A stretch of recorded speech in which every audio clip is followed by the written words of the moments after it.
Malgré la puissance des milices en partie pro-iraniennes sur son territoire, l'Irak s'est tenu à l'écart des bouleversements qu'a connus la région depuis le 7 octobre 2023. La situation est toute différente au Liban. Malgré le cessez-le-feu en vigueur depuis un an, Israël a mené des frappes ces dernières semaines sur les positions du Hezbollah et encore hier. Bonjour Karim Yayaoui. Bonjour. Comment faut-il interpréter la recrudescence de ces frappes israéliennes sur le Liban ? Insatisfaction, impatience de la part des Israéliens, mais aussi des Américains qui estiment que le désarmement du Hezbollah prend beaucoup trop de temps. La tonalité a changé. On a vu ces dernières semaines Benyamin Netanyahou être extrêmement offensif. Mais on a vu aussi les Américains changer de ton. Lorsqu'on regarde un petit peu dans le rétroviseur, au mois d'août dernier, Tom Barrack, qui était l'envoyé spécial de Donald Trump dans la région, ne tarissait pas d'éloges face aux autorités libanaises qui s'étaient lancées dans cette vaste opération de désarmement du Hezbollah. On se souvient que le président libanais Joseph Aoun avait déclaré que les armes devaient être placées sous le contrôle exclusif de l'État, donc réservé aux forces de sécurité et à l'armée. Seule l'armée libanaise et les casques bleus devaient opérer dans le sud du pays. Eh bien, Israël est toujours présente à l'intérieur du territoire libanais en 5 points et elle continue de frapper. Et du coup, c'est le principal problème pour les autorités libanaises qui estiment finalement que eh bien, les conditions de stabilité et de paix ne sont pas réunies pour qu'elles puissent mener à bien ces opérations de désarmement du Hezbollah.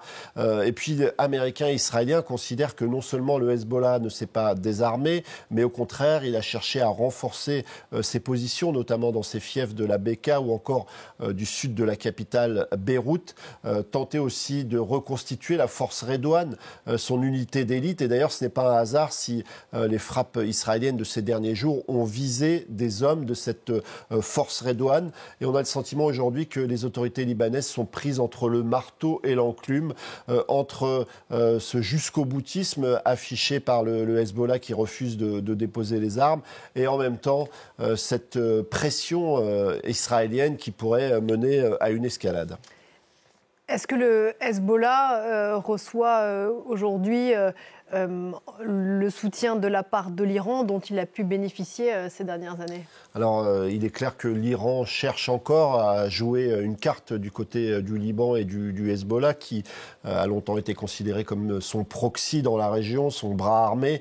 Alors, il faut se rappeler aussi que l'Iran a dû faire face à une guerre éclair et destructrice avec Israël, mais tout de même, l'Iran continue d'alimenter, notamment financièrement, le Hezbollah. Du côté des autorités américaines, on considère que le Liban, justement, doit mettre fin à l'influence néfaste de l'Iran via le Hezbollah. Cette influence néfaste, notamment grâce à de l'argent qui arrive encore en masse pour soutenir le Hezbollah. Selon le Trésor américain, l'Iran aurait transféré depuis janvier 2025 plus d'1 milliard de dollars et notamment via des méthodes toutes simples, via des bureaux de change.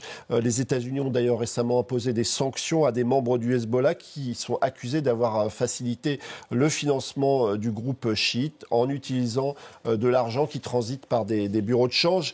Il y a aussi d'autres moyens. Les Américains pointent du doigt la responsabilité d'autres pays, notamment les Émirats arabes unis ou la Turquie. On a constaté que des flux financiers à destination du Hezbollah transitaient par ces pays. C'est essentiellement de l'argent liquide, de l'or ou des crypto-monnaies.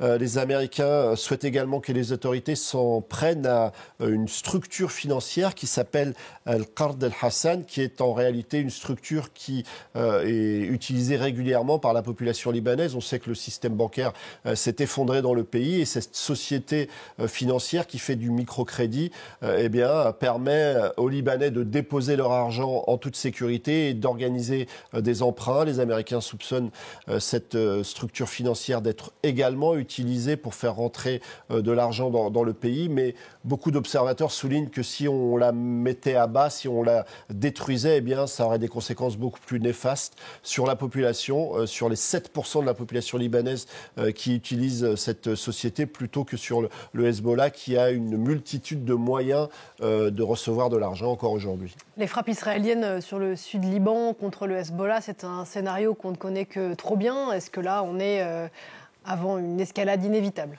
Alors les médias israéliens se font l'écho de cette possibilité de façon assez claire. Ils racontent par exemple que l'armée israélienne se prépare à une offensive, je cite, d'affaiblissement contre le Hezbollah, même si ça devait entraîner plusieurs jours d'affrontements accrus le long de la frontière. Eh bien, on sait bien que Benyamin Netanyahou, qui a desserré l'étau autour de la bande de Gaza, a tout loisir de se lancer dans une nouvelle opération du côté du Liban. Et ça inquiète évidemment la population libanaise. Mais il faut souligner que la guerre ne s'est jamais vraiment arrêtée. Elle a continué à bas bruit. Il y a eu ces frappes ces derniers jours. Mais en réalité, depuis que le cessez-le-feu a été annoncé, il y a eu 300 morts au Liban. Et d'après les autorités libanaises, des milliers de fois, eh bien, ce cessez-le-feu a été violé à travers des opérations israéliennes. Donc tout ça constitue une inquiétude majeure pour les populations du Liban.